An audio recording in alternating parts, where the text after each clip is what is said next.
दोस्तों इस वीडियो में बात करेंगे Indian railway finance corporation limited के शेयर के ऊपर। अब देखिए आईआरएफसी को लेकर बहुत बड़ा अपडेट आ रहा है। सबसे पहले मैं आपको अपडेट बताता हूँ। यहाँ पर आप देख सकते हो। सबसे बड़ा सवाल क्यों यहाँ पर जो जी किशन रेड्डी है वो होल्ड कर रहे हैं आईआरएफसी के लोन को। तेलंगाना के जो करंट सीएम है रेवनाथ रेड्डी, उन्होंने क्वेश्चन किया है दोस्तों सेंट्रल गवर्नमेंट को। और साथ ही साथ दोस्तों उन्होंने बताया है कि जो यहाँ पर आईआरएफसी ने लगभग 13,500 करोड़ का लोन सैंक्शन कर दिया था हैदराबाद मेट्रो के फेज़ 2 को, उसको यहाँ पर होल्ड किया जा रहा है। किसके द्वारा? जी किशन रेड्डी के द्वारा। ये दोस्तों एक आरोप लगाया है आप कह सकते हो तेलंगाना के सीएम ने, जो कि रेवनाथ रेड्डी है। अब पूरा रिपोर्ट क्या है मैं आपको बताता हूँ। तो सबसे पहले आप देख सकते हो हैदराबाद तेलंगाना। 15 जून को ये अपडेट आया था, एएनआई ने इसको रिपोर्ट किया है। इसमें दोस्तों एएनआई ने रिपोर्ट किया है कि मामला एस्केलेट हो रहा है। पॉलिटिकल कन्फ्रंट्रेशन आपको देखने को मिल रहा है अर्बन इंफ्रास्ट्रक्चर के अंदर। तेलंगाना के जो चीफ मिनिस्टर है ए रघुनाथ रेड्डी, उन्होंने मंडे को दोस्तों लॉन्च किया एक डायरेक्ट ऑफेंसिव अगेंस्ट जो यूनियन मिनिस्टर है जे किशन रेड्डी उनके ऊपर, और उनको अक्यूज किया कि वो इंटेंशनली जानबूझकर ब्लॉक कर रहे हैं जो एक्सपांशन हो रहा है multi core Hyderabad metro phase 2 project का।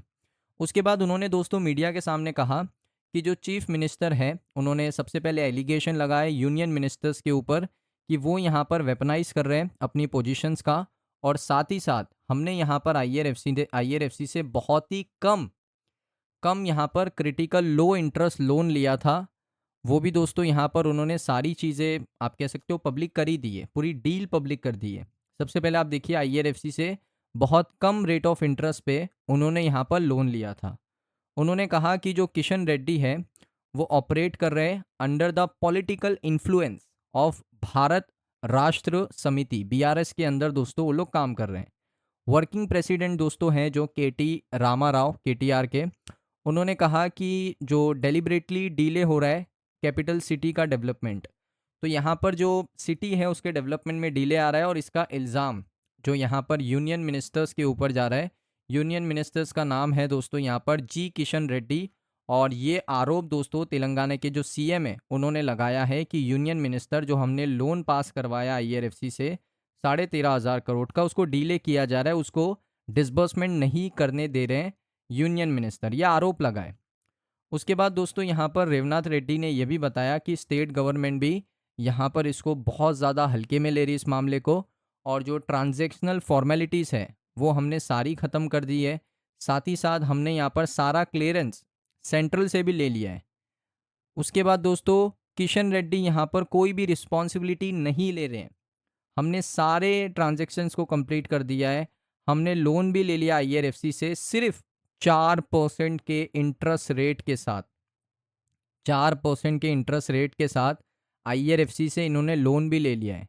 लेकिन किशन रेड्डी यहाँ पर जो अमाउंट है वो भी रिलीज़ नहीं करने दे रहे। आईआरएफसी को अमाउंट रिलीज़ नहीं करने दे रहे। किशन रेड्डी यहाँ पर कोई रिस्पॉन्सिबिलिटी नहीं ले रहे जो कि यूनियन मिनिस्टर है। तो ये दोस्तों आरोप चलते रहता है, पॉलिटिकल मामला होता है, बट इससे ये पता चल रहा है कि डील अभी तक हुई है लेकिन उसका डिसबर्समेंट नहीं हुआ है। देखिए एक चीज़ होती है आईआरएफसी की भाषा में, अगर बात करूँ बैंकिंग भाषा में, तो एक होता है सैंक्शन, कि आपने किसी को भी सैंक्शन कर दिया, अप्रूवल दे दिया, आप रेडी हो गए कि भाई आपको मैं पैसा दे रहा हूँ। अब आप जब तक उसके अकाउंट में वो पैसा ट्रांसफ़र नहीं करते उसको कहते हैं डिसबर्समेंट। तो डिसबर्समेंट जब तक नहीं होगा ना, ये डील आपको शुरू होती हुई देखने को नहीं मिलेगी। तो डिसबर्समेंट होगा उसी के बाद तो यहाँ पर लोन चालू होगा। उसी के बाद आईआरएफसी सिर्फ यहाँ पर 4% का आरओआई कमाएगा। और इसमें से मैं आपको कह दूँ इतना रेट ऑफ इंटरेस्ट इसलिए दोस्तों, जो कोर रेलवे प्रोजेक्ट्स होते हैं उनमें बहुत कम रेट ऑफ इंटरेस्ट मिलता है, वो इसका सबूत आप देख सकते हो।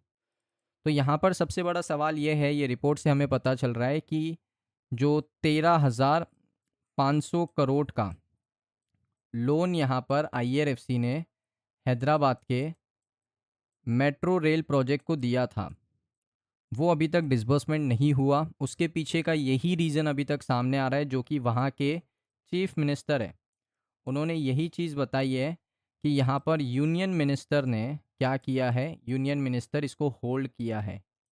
अब होल्ड क्यों किया है, उनकी रिस्पॉन्सिबिलिटी क्या है, उनको होल्ड करना चाहिए, नहीं करना चाहिए, ये सारे सवाल हैं। और आरोप लगाया है, अभी तक एलिगेशन प्रूव नहीं हुआ कि यूनियन मिनिस्टर ने ही होल्ड किया है।